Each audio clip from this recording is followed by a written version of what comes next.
Fala, galerinha! Agora é porrada daqui até a saída desses genocidas do poder. Vamos agora agitar as redes, fazer a batucada e acabar com essa corja de canalhas.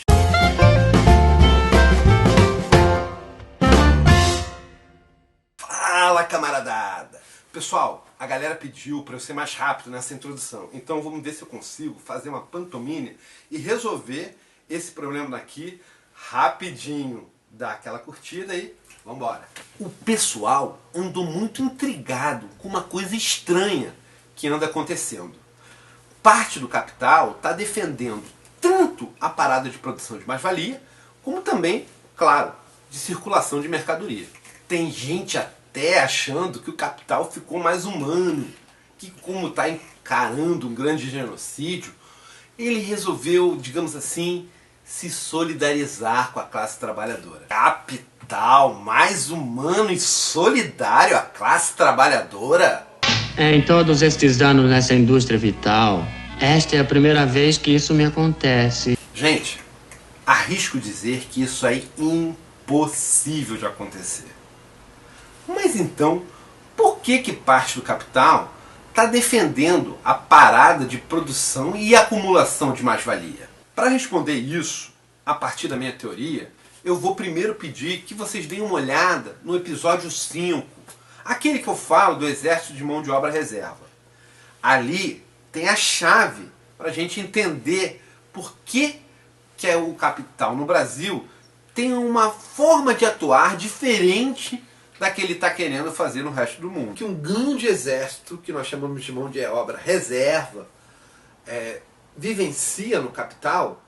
Se vocês olharem aquele vídeo, vocês vão se lembrar que o capitalismo ama, adora, dorme abraçadinho com uma coisa chamada desemprego.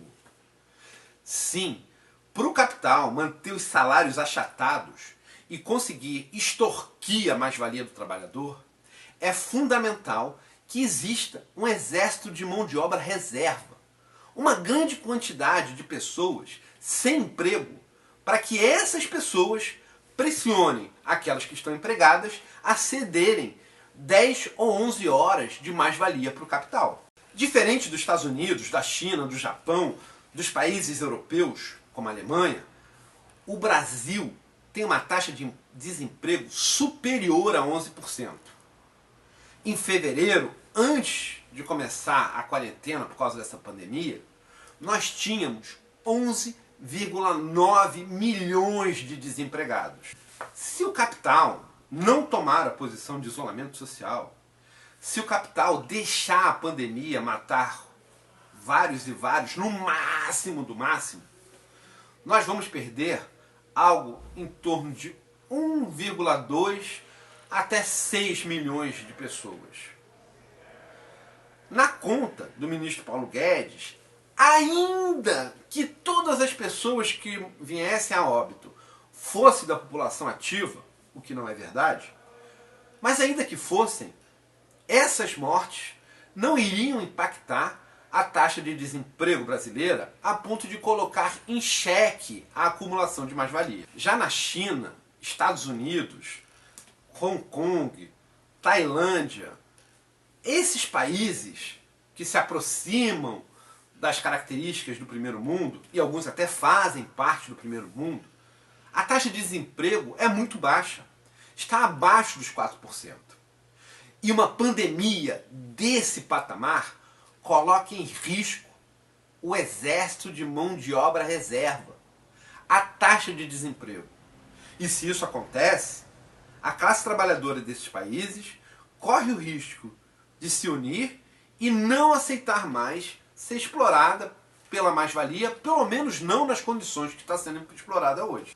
É por isso que no início dessa pandemia, a primeira postura do Trump, o presidente estadunidense, foi de dizer: fuck you, fuck you, fuck you. Foda-se a vida da classe trabalhadora. Deixa essa doença passar, deixa ela evoluir, matar centenas de milhares. Isso não me afeta. Até que os economistas chegaram para ele e disseram: olha só, se for esse o patamar, nós vamos baixar a taxa de desemprego e vai ser difícil pressionar os trabalhadores estadunidenses a cederem a mais-valia que cedem hoje. Diante desse novo cenário, o capital estadunidense recuou, voltou atrás, topou fazer a coisa mais difícil de topar.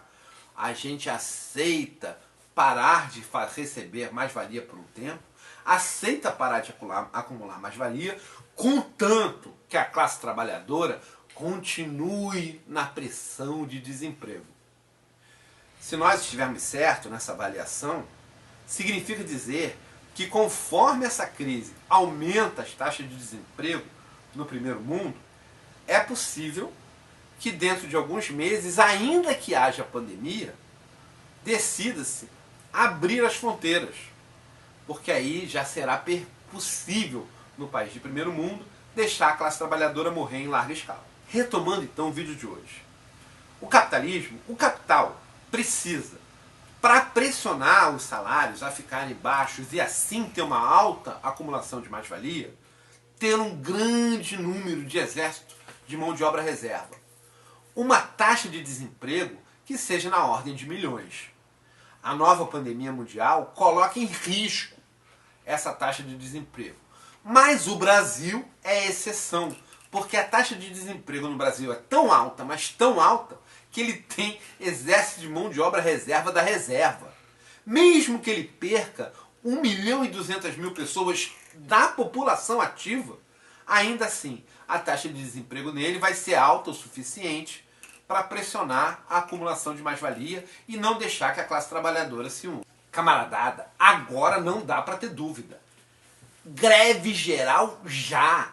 A gente tem que chamar todo mundo. Everyone! É panelaço até tirar esses fascínoros do poder. É impeachment já!